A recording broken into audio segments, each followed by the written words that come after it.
Olá, vem curtir. Bem-vindo ao canal. Seja nosso apoiador. Inscreva-se no canal. Ative o sininho para receber as notificações. Deixe um like. Comente. Seu feedback é muito importante para nós. Compartilhe esse vídeo. Deus te abençoe. Clarice Lispector, 6 textos poéticos comentados. Clarice Lispector é uma das mulheres de maior destaque da literatura brasileira do século XX. É reconhecida também internacionalmente com traduções em mais de 10 idiomas. Dona de uma obra literária intimista e cheia de metáforas, ela é referência tanto para os leitores quanto para os escritores e escritoras das gerações seguintes. A autora é conhecida por seus romances, contos e crônicas, e, apesar de não ter publicado poemas, deixou em seus textos forte carga poética, produzindo um legado carregado de lirismo e questionamentos acerca da vida e de seus mistérios. A perfeição. O que me tranquiliza é que tudo o que existe, existe com uma precisão absoluta. O que for do tamanho de uma cabeça de alfinete não transborda nem uma fração de milímetro, além do tamanho de uma cabeça de alfinete. Tudo o que existe é de uma grande exatidão. Pena é que a maior parte do que existe com essa exatidão nos é tecnicamente invisível. Apesar da verdade ser exata e clara em si própria, quando chega até nós se torna vaga, pois é tecnicamente invisível. O bom é que a verdade chega a nós como um sentido secreto das coisas. Nós terminamos adivinhando, confusos, a perfeição. O pequeno texto faz parte da publicação A Descoberta do Mundo, uma compilação de escritos publicados em jornais e revistas entre 1967 e 1973. Aqui, a autora nos apresenta um pensamento bastante filosófico sobre a existência das coisas. Clarice traça uma linha de raciocínio que leva o leitor a refletir sobre o que é visível e invisível, e então podemos imaginar que ela não nos fala apenas da materialidade, mas também de sentimentos e da compreensão do próprio mundo. Um sopro de vida. Meu Deus, me dê a coragem de viver 365 dias e noites, todos vazios de tua presença. Me dê a coragem de considerar esse vazio como uma plenitude. Faça com que eu seja a tua amante humilde, entrelaçada a ti em êxtase. Faça com que eu possa falar com este vazio tremendo, e receber como resposta o amor materno que nutre e embala. Faça com que eu tenha a coragem de te amar, sem odiar as tuas ofensas à minha alma e ao meu corpo. Faça com que a solidão não me destrua. Faça com que minha solidão me sirva de companhia. Faça com que eu tenha a coragem de me enfrentar. Faça com que eu saiba ficar com o nada e mesmo assim me sentir como se estivesse plena de tudo. Receba em teus braços meu pecado de pensar. Um Sopro de Vida foi o último livro de Clarice, publicado póstumamente em 1977. Essa informação talvez nos dê pistas sobre suas motivações para escrever tais pensamentos presentes nesse trecho da obra. Isso porque, a partir de 1974, quando o livro começou a ser escrito, a escritora estava gravemente doente, falecendo em 1977. Nesse texto curto observamos uma pessoa que entende sua condição de finitude, compreende-se humana e vazia. Entretanto, clama ao divino que lhe dê completude em meio à solidão. Aqui podemos fazer também um paralelo entre as ideias de solidão e solitude. A primeira seria o sentimento angustiante de se encontrar sozinha no mundo, já a solitude é sentida como o prazer na própria companhia, o preenchimento de si mesma. Não entender. Não entendo. Isso é tão vasto que ultrapassa qualquer entender. Entender é sempre limitado, mas não entender pode não ter fronteiras. Sinto que sou muito mais completa quando não entendo. Não entender, do modo como falo, é um dom. Não entender, mas não como um simples de espírito.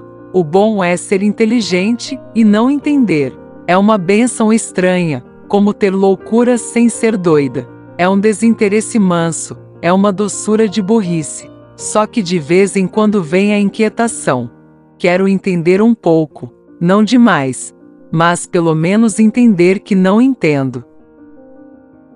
O texto está presente na publicação A Descoberta do Mundo e traz uma reflexão sobre o entendimento do mundo e a capacidade da autora e de todos os leitores e leitoras de compreensão dos segredos que cercam a existência humana. Podemos relacionar tais reflexões claricianas com a célebre frase "só sei que nada sei", atribuída ao filósofo grego Sócrates, na qual a ignorância é valorizada como um gesto de simplicidade intelectual. O nascimento do prazer.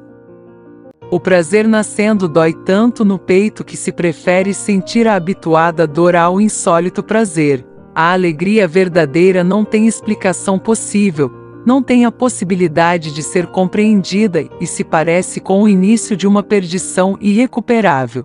Esse fundir-se total é insuportavelmente bom, como se a morte fosse o nosso bem maior e final. Só que não é a morte, é a vida incomensurável que chega a se parecer com a grandeza da morte. Deve-se deixar inundar pela alegria aos poucos, pois é a vida nascendo.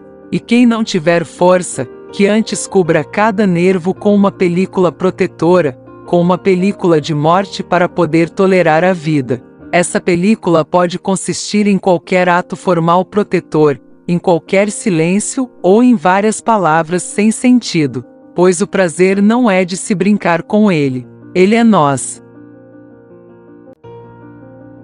Esse é mais um texto presente em A Descoberta do Mundo. Clarice não gostava muito de revelar sobre sua vida pessoal, mantendo-se discreta em entrevistas. Entretanto, ao escrever crônicas para jornais, acabava por deixar transparecer boa parte de si, de seus sentimentos, emoções e reflexões. Em O Nascimento do Prazer, podemos vislumbrar como a escritora assimilava a noção de prazer, partindo da perspectiva do erótico, compreendo-o como uma pequena morte, uma fresta para olhar o divino.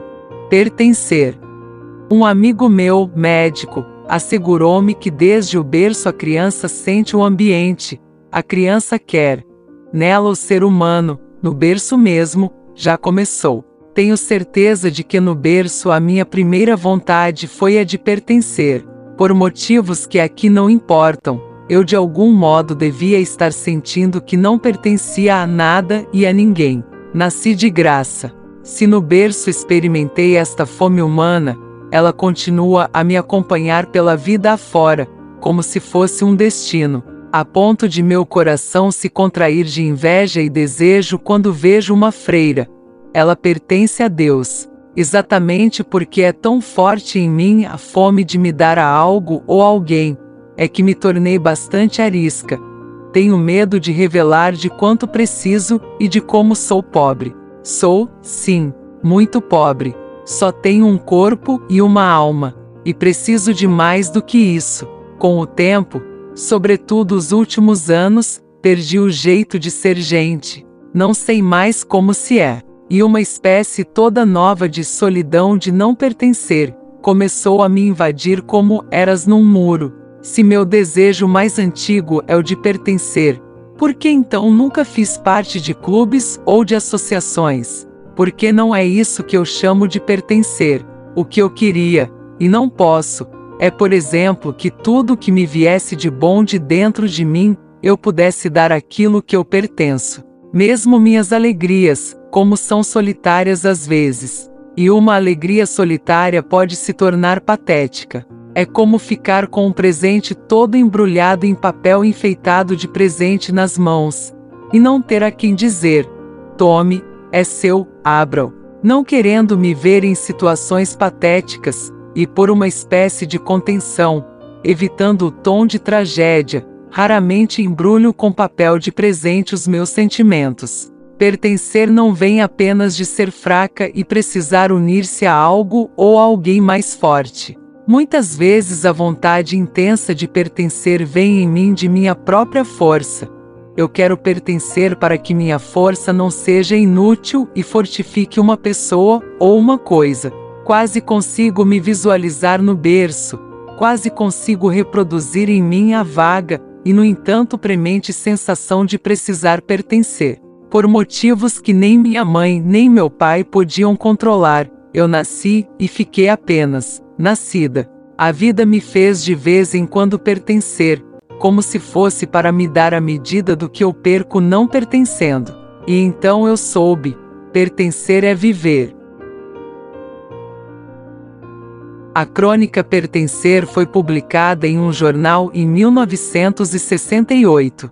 Nela, a escritora aborda a questão do abandono, do desamparo e da angústia inerente a todos nós. Clarice é aclamada justamente por conseguir interpretar e demonstrar em palavras reflexões sobre a vida que, ao mesmo tempo que são inexplicáveis e enigmáticas, são conhecidas para a maioria de nós, pois fazem parte da condição humana. Assim, ao dizer que busca pertencer, em realidade a autora nos fala sobre um pertencimento de si, e como o puro ato de viver já traz a noção de simplesmente ser. Dá-me a tua mão. Dá-me a tua mão.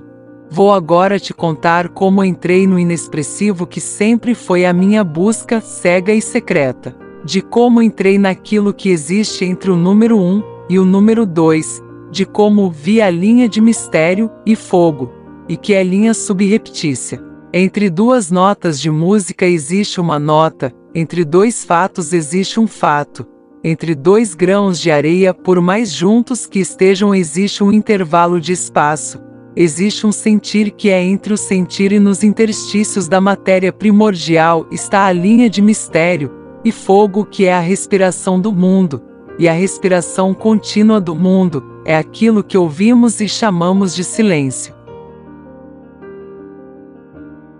O texto integra o romance e a paixão, considerada uma das obras mais importantes de Clarice. Aqui, mais uma vez, a escritora nos leva pela mão em um fluxo de pensamentos filosóficos, o que, aliás, permeia toda sua escrita. O que está colocado é uma tentativa de traduzir o silêncio e aquilo que não pode ser dito, devido ao seu enorme mistério.